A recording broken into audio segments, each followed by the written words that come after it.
पालना कर ली तो तुम्हारा ये जो धर्म अभी बना है यह भी धर्म बन जाएगा। क्योंकि संत मत, मैं बोला मतांतर है, हिंदू मत इसका मत है वेदों का। अब यह संत मत महापुरुषों का मत है, वो कभी झूठ नहीं होता। संत वचन पलटे नहीं, पलट जाए ब्रह्मांड। यह ब्रह्मांड बदल सकता है लेकिन संतों के वचन बदलते नहीं है। और ऐसे परम संत आपके सौभाग्य से आपको मिल गए। कितने सौभाग्य हो तुम लोग कि तुमको पहले तो गुरु बना दिया। गुरु कितना बड़ा होता है, कह दिया कि संगत मेरा रूप है। जहाँ संगत इकट्ठी होती है तो वो मेरा रूप है, यानी गुरु का रूप बना दिया। और मैं हमेशा संगत को नतमस्तक होकर प्रणाम करता हूँ, क्योंकि वो गुरु का रूप है। और जब गुरु के रूप को प्रणाम करोगे तो तुम दोष से बच जाओगे। कौन सा दोष? गुरु महाराज ने कहा था, रोज़ या तो हफ्ते में, महीने में, 15 दिन में, 6 महीने में और आखिरी एक साल में गुरु का दर्शन होना चाहिए। और नहीं हुआ तो तुमको दोष लगेगा। तो देखो तुम्हारे लिए गुरु महाराज ने क्या योजना बना दी कि वो तो आँखों से ओझल हो गए, तो कहाँ दर्शन करोगे? तो ये कह दिया कि संगत मेरा रूप है, तो आप नतमस्तक होकर गए, संगत को गुरु रूप समझ करके प्रणाम करोगे तो गुरु का दर्शन हो जाएगा। ये महात्मा क्या नहीं कर सकते। और दूसरी एक बात, ये रैली में जाने के लिए गुरु महाराज ने क्यों कहा? काम को छोड़ो और दिन भर रैली में घूमो। तो ध्यान से सुनो, रैली में जितने लोग हैं, किसी एक की आवाज़ से अगर 2 लोग शाकाहारी हो गए, बाबा जी की बात को मान लिया, तो तुम्हारे 2 जन्म का पाप खत्म हो जाएगा। ऐसे ही नहीं कहते महात्मा तुम्हारी हित की बात करते हैं हमेशा। जो काम भी लगाते हैं तुम्हारी हित का ही लगाते हैं। अभी दादा बताते हैं हर रोज़ कि जीवात्मा कहाँ से आई और कहाँ गई। तो ध्यान से सुनो,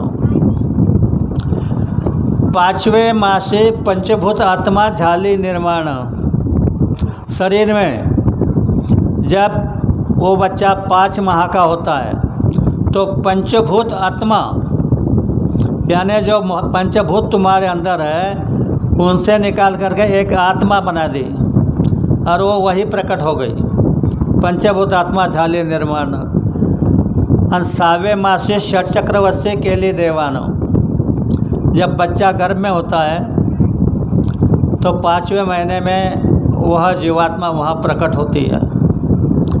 और 6ठे महीने में षट चक्रवर्ती के लिए देवानो। तो भगवान ने 6 चक्रों पर, तुम्हारे शरीर में 14 चक्र है, उसमें से 5 चक्रों पर उसने निवास किया। गुदा चक्र पर गणेश जी बैठे, इंद्रिय चक्र पर ब्रह्मा सावित्री, नाभि चक्र पर विष्णु पर लक्ष्मी, हृदय चक्र पर शिव पार्वती और कंठ चक्र पर आद्या महाशक्ति। यह देवता तुम्हारे अंदर में बैठे हैं। यह समय समय पर तुम इनको काम करोगे, इससे काम लोगे तो तुम्हारे सारे काम ऐसे उंगली पर खेलते खेलते चलेंगे। तो इसलिए कुछ अध्यात्म समझने की ज़रूरत है, बाकी समझने की कोई ज़रूरत नहीं। अध्यात्म समझने की ज़रूरत है। और अध्यात्म जब समझ जाओगे तब तुम्हारा सारा खेल आपके मन जैसा चलने लग जाएगा। यह सारा जितना भी बाहर आया है अंदर से आया। देखो नाभि चक्र पर विष्णु का स्थान है और वहाँ पर 8 दल का कवल है। इसलिए कहा कि अष्टदल कवल के ऊपर निर्विकार की है मूर्ति, वही मूर्ति को देख ले प्यारे, जगमग ज्योति वहाँ जलती। तुम्हारे अंदर में 4 ज्योतियाँ हैं, अग्र ज्योत, शिखा ज्योत, जगमग ज्योत और झिलमिल ज्योत। 4 ज्योतियाँ हैं। उसमें से ये जगमग ज्योत नाभि चक्र में है। अष्टदल कवल के ऊपर निर्विकार की है मूर्ति और रस खोल के देख ले प्यारे, जगमग ज्योति वहाँ जलती। पर वो जो 8 दल का कवल है यानी 8 पंखड़ियों का, उसको एक पत्ते को 3 पत्ते, 8 ट्रिक कितने हुए? 24। और 3 पत्तों पे जो अक्षर है तो 24 गायत्रियाँ हैं। और उन अक्षरों को बाहर ला करके महात्माओं ने गायत्री मंत्र बना दिया। ओम भूर्भुवः स्वाहा तत्सवितुर्वरेण्यं भर्गो देवस्य धीमहि धियो यो नः प्रचोदयात्। यह मंत्र बना दिया। जब हवन का काम पड़ता था तो यह मंत्र पढ़ने से ज्वाला भड़क जाते थे। अब वह भी भ्रष्ट हो गया, उसे भी भ्रष्ट कर दिया। तो सब कुछ तुम्हारे अंदर है, बाहर कुछ नहीं। जब आप अंदर भाप कर देखोगे तो यह सारा, इसका मूल तुम्हारे अंदर में है। तो मैं भाइयों से बहनों से प्रार्थना करता हूँ, आज का ये दिन एक सौभाग्यवती दिन समझ लो और जो बताया जा रहा है उस पर ध्यान रखो। भाइयों को आदेश हुआ है कि कोई भी भाई अपनी पत्नी को लक्ष्मी समझे। भाइयों को यह नहीं कहा कि शराब पीकर पत्नी को गाली दो, गाली दो, मारपीट करो, यह नहीं। तो क्या होगा, ध्यान से सुनो। भाई अगर पत्नी को लक्ष्मी समझेगा और पत्नी अपने पति को परमेश्वर समझेगी तो लक्ष्मी नारायण का जोड़ा बन जाएगा। फिर झूठ, फरेब, बेईमान करने की ज़रूरत नहीं पड़ेगी। लक्ष्मी नारायण का ही जोड़ा बन गया तो फिर क्या ज़रूरत है। पर ये नहीं है, भाई पत्नी को लक्ष्मी नहीं समझते, एक खिलौना समझते, और बहन पति को परमेश्वर नहीं समझती। इसके लिए ये सारा संसार सुखी नहीं दुखी है। तो मैं आपसे प्रार्थना करता हूँ, अपील करता हूँ, अगर तुम मेरे बताए नहीं बल्कि ये महात्माओं के बताए रास्तों पे चल जाओगे तो तुम्हारा संसार सुखी हो जाएगा। तुम्हारा नहीं बल्कि विश्व सुखी हो जाएगा। इसी के साथ साथ मैं मेरे 2 शब्द को विराम देता हूँ। हो सकता है कि कोई ऐसा शब्द निकल गया होगा जो नहीं कहना चाहिए था, तो मुझे माफ़ कर देना, छोटा भाई समझ करके माफ़ कर देना। इसी के साथ साथ मैं मेरे 2 शब्द को विराम देता हूँ। दूसरी एक बात, यहाँ पर कोई लोग संकल्प लेने आए हैं। संकल्प जानते हैं? किसी भी युग में उस युग का जो विधान है वो जब फेल हो जाता है तो संकल्प काम करता है। अभी इस युग में यंत्र, तंत्र, मंत्र बहुत चल रहे हैं, यह सब फेल हो गए। अब संकल्प शक्ति काम करती है। जैसे त्रेता युग में लक्ष्मण और मेघनाथ का युद्ध हो रहा था। लक्ष्मण अपने तीर से बाण निकाल करके दिव्य अस्त्रों का उपयोग कर रहा था, सारे फैल जा रहे थे। इंद्रजित अनावर हो रहा था क्योंकि उसे अपने पत्नी का बल था, सुलोचना का। तो लक्ष्मण ने देखा कि ये अनावर हो रहा है तो उसने संकल्प किया, अगर राम एक वचनी एक पत्नी मर्यादा पुरुषोत्तम है, माँ सीता पतिव्रता है, हनुमान ब्रह्मचारी है, मैं 14 वर्ष निराहार हूँ, ये बात अगर सत्य है तो एक ही बाण में इंद्रजित का सर धड़ से अलग हो जाएगा। और यह संकल्प करके बाण छोड़ दिया, इंद्रजित का सर कट गया। अभी आप शंका करोगे कि यह तो त्रेता युग की बात है, अब कलयुग चल रहा है। तो कलयुग की भी बात आपको बताता हूँ। मैं 13 गाड़ी लेकर के उत्तर प्रदेश मध्य प्रदेश के दौरे पर निकला था। उसमें से बहुत कुछ लोग यहाँ पर बैठे हैं।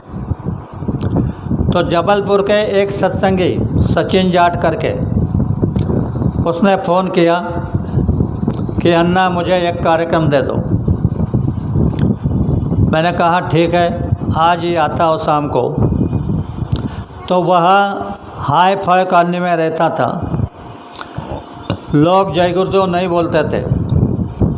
तो बाबा जी के फ़ोटो के सामने खड़ा हो गया और रोने लगा, कहने लगा कि बाबा जी मैं इनको बहुत समझाता हूँ पर ये जय गुरुदेव नहीं बोलते।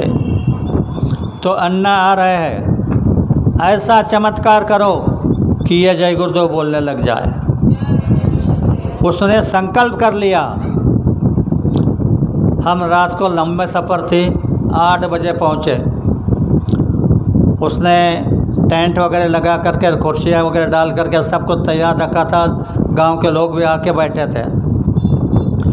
हमारे साथ भंडारे की गाड़ी थी। भंडारियों ने देखा जल्दी खाना बनना चाहिए तो 2 सिलेंडर लगा दिए।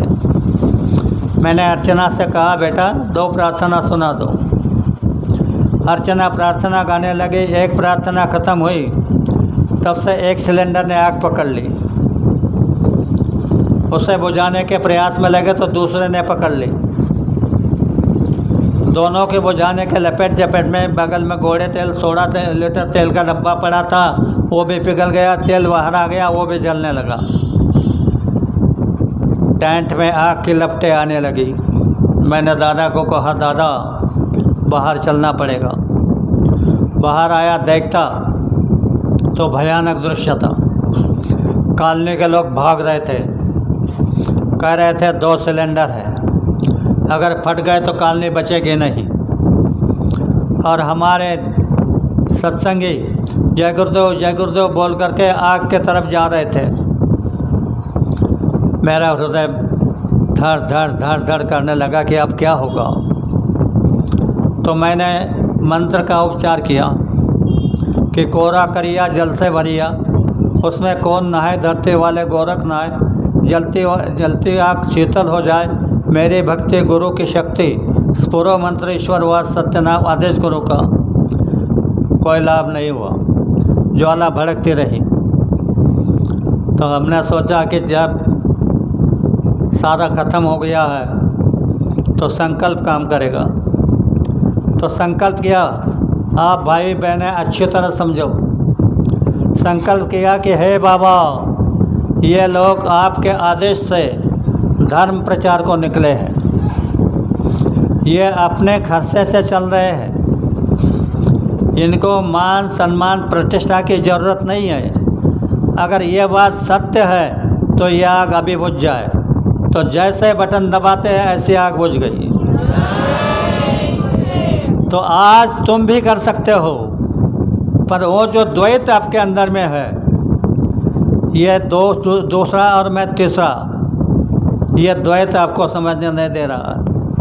द्वैत भाव जाने कल्प ठेविला से उठे जातिल थे नरका।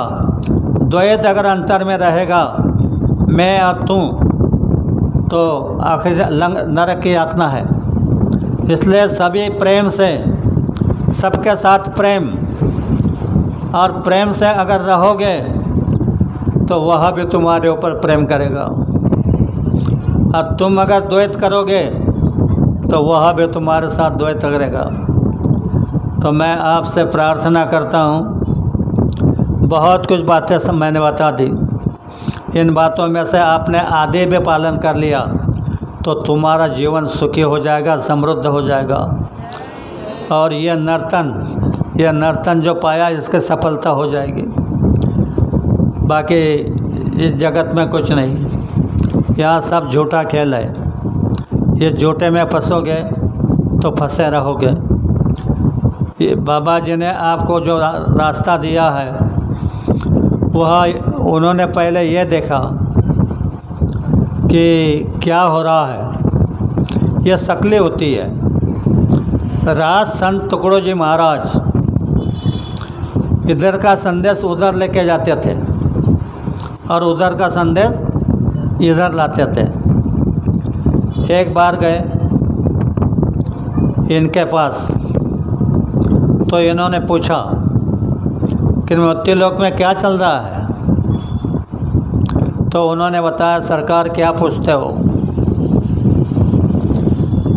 एक तो तुम्हारे अवतरने का या तो प्रलय होने का। एक तो प्रलय करा दो, नहीं तो तुम आओ। मालिक ने कहा चलो मैं आता हूँ। टुकड़ो जी महाराज नीचे आकर के जब आया संदेश लेकर के कि पूरन धनी आ रहे हैं, तो उन्होंने प्रार्थना बना दी, है प्रार्थना गुरुदेव से यह स्वर्ग सम संसार हो। यह संसार कैसा हो? स्वर्ग के समान, स्वर्ग सम संसार हो, अच्छी उत्तम जीवन बने, परमार्थमय व्यवहार हो। ये प्रार्थना इन्होंने आकर के बनाई। और जब इन्होंने काम को शुरुआत की तो इन्होंने क्या कहा कि ए बच्चों, तुम मेरी बात को मान लोगे, मेरे आदेश का पालन कर लोगे तो स्वर्ग का सुख मैं तुम्हें धरती पर दे दूंगा।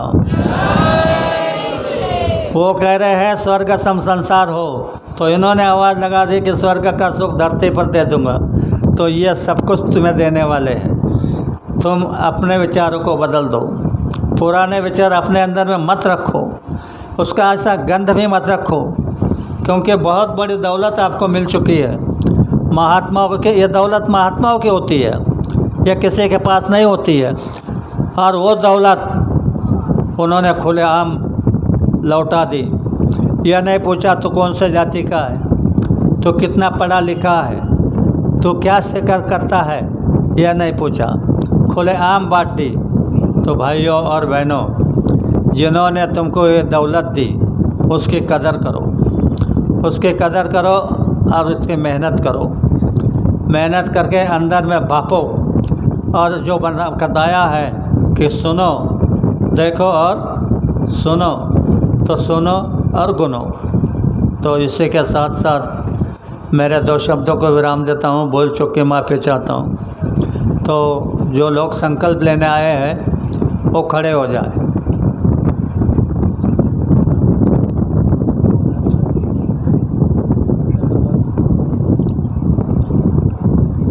हो गए? हो गए? हाँ चलो ठीक है, बैठ जाओ। वो बेदरा मना, हाँ वो बेदरा तुम वो कर लो। पहले मैं बोलूँगा, बाद में आप बोलना। बोलो जय गुरुदेव। हे गुरुवर, हम सबको सच बुद्धि दे, सच बोलने का ज्ञान दे, सत स्वरूप का अभ्यास दे, सत कर्तव्य करने की शक्ति दे। हे भगवान, हमारे अंदर जो कुछ कमी नज़र आता है उसमें हमारा ध्यान लगाकर उसे पूर्ण करने का साहस दे। हे बाबा जय गुरुदेव जी महाराज, हम कलयुग के अज्ञान जीव है, ना धर्म जानते हैं, ना कर्म जानते हैं। जाने अनजाने हमसे जो गलतियां हो गई उसे माफ़ कर देना। हे विश्व धर्म को नियमन करने वाले परमात्मा, हम तुझको स्मर के प्रतिज्ञा करते हैं, आज से हम मांसाहार नहीं करेंगे, नशीली चीज़ों का सेवन नहीं करेंगे। अंत समय में तुझ में समरस हो जाऊं, यही हमारा उद्देश्य है, यही हमारा ध्येय है। इसे पूर्ण करने हमें शक्ति दे, वरदान दे, शक्ति दे, वरदान दे। जय गुरुदेव। देखो, जिस भाई ने या बहन ने नया संकल्प लिया हो तो सवेरे उठ कर के चारपाई पर बैठकर एक माला जय गुरुदेव नाम की, और शाम को जब काम करके आओगे तो बाल बच्चों की सेवा करके सोने को जाओगे तो उस चारपाई के बैठकर एक माला जय गुरुदेव नाम की। मांस मदिरा से दूर रहना, संतों के आदेश का पालन करना। हम लोगों को, हमारे साथ हमारे पुराने भाइयों को बाबा जय गुरुदेव जी महाराज ने सवेरे 8 माला और शाम को 8 माला का आदेश दिया है। तो अगर आपने ये 2 माला नियमित रूप से कर दी, महात्मा के वचनों का पालन कर लिया, तो यह 8 माला करने वालों को जो मिलेगा वही तुमको मिल जाएगा। जय गुरुदेव। अभी एक राष्ट्र वंदना होगी और फिर आरती होगी। जय गुरुदेव।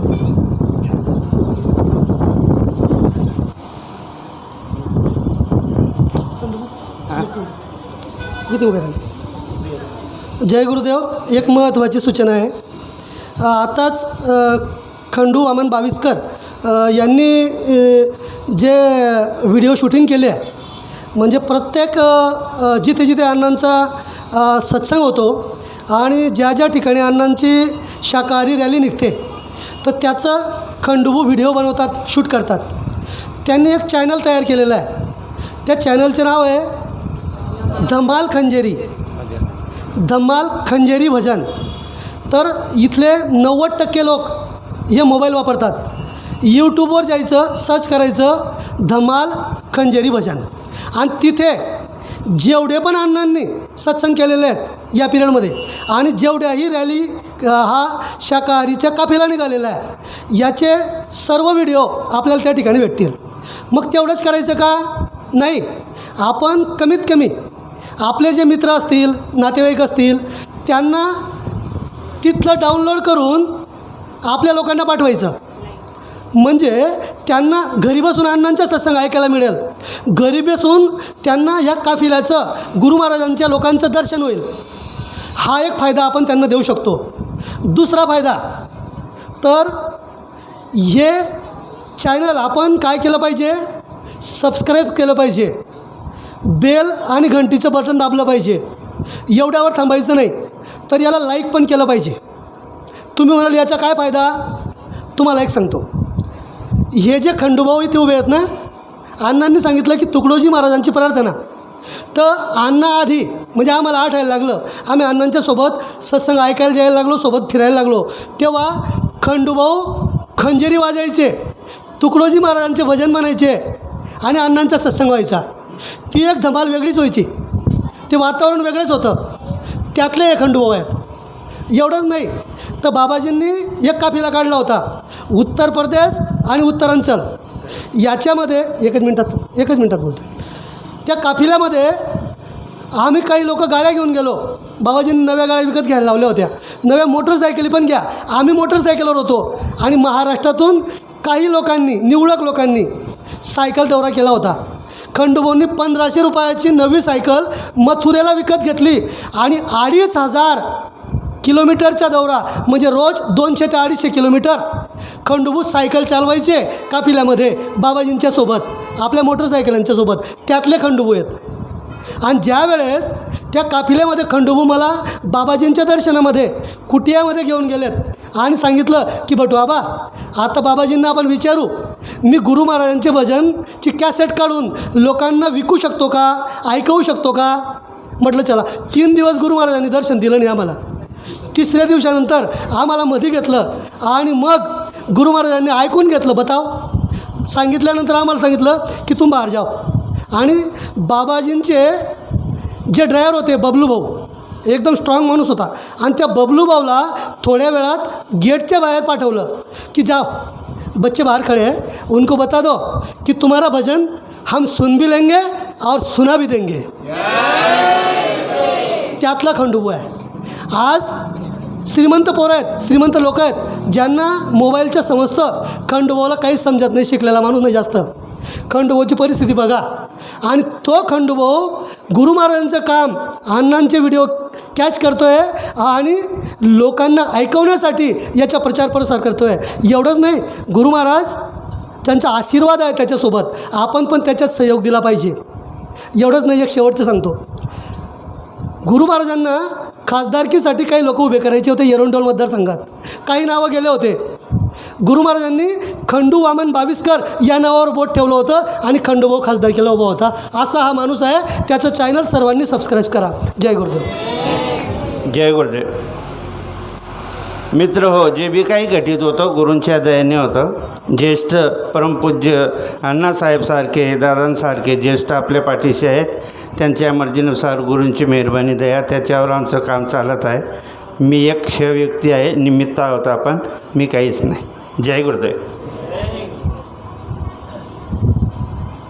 तन मन धन से सदा सुखी हो भारत देश हमारा.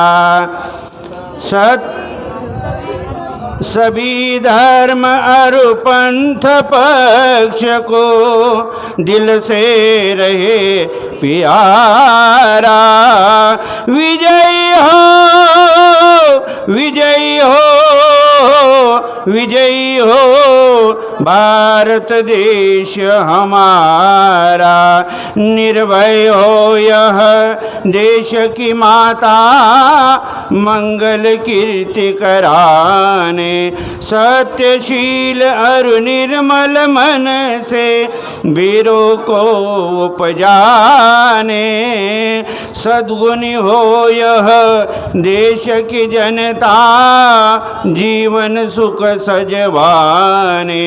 रंकराव पंडित भिखारी, सबको सुख दिलवाने. विजय हो, विजय हो, विजयी हो भारत देश हमारा. स्पृश्य हटे यह सारा, देश कलंक मिटाने. सतशील और निर्मल मन से वीरों को उपजाने. भारत रहे सिपाही, शत्रु को दहशाने. ब्रह्मचर्य अध्यात्म दैवी गुण घर घर में प्रगटाने. सारा भारत रहे सिपाही, शत्रु को दहशाने. तुकड़िया दास कहे स्फूर्ति हो, सबको भक्ति कराने. विजयी हो, विजयी हो, विजयी हो भारत देश हमारा. तन मन धन से सदा सुखी हो भारत देश हमारा. भारत देश हमारा. जय गुरुदेव. जय गुरुदेव. कृपया लक्ष द्या. पुढच्या रविवारी शाकाहारी प्रचाराची रॅली पारोडा तालुक्यातील कर्जी, मुंदाने, हिवरकडे तांडा आणि दळवेल तांडा या ठिकाणी रॅलीचं समाप्त. जय गुरुदेव. आता आपण सगळे एकसाथ आरती बोलूया. जय गुरुदेव.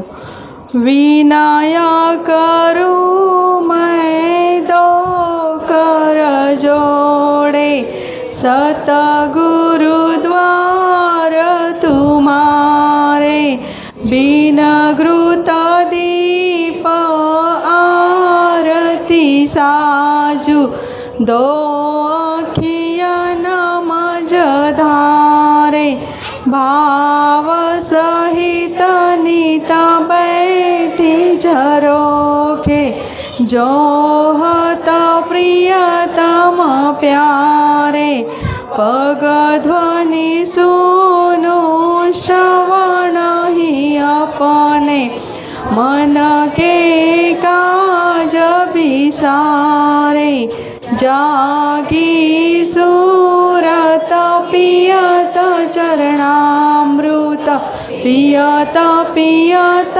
हुई न्यारे, घंटा शंख मृदुंग सारंगी, बनसी बीन सुनायो, जय गुरुदेव की आरती करती, गावत जय जयकारे, करूँ मैं दो कर जोड़े, सतगुरु द्वार तुम्हारे, दाता द्वार तुम्हारे, मालिक द्वार तुम्हारे, स्वामी द्वार तुम्हारे, प्रभु जी द्वार तुम्हारे.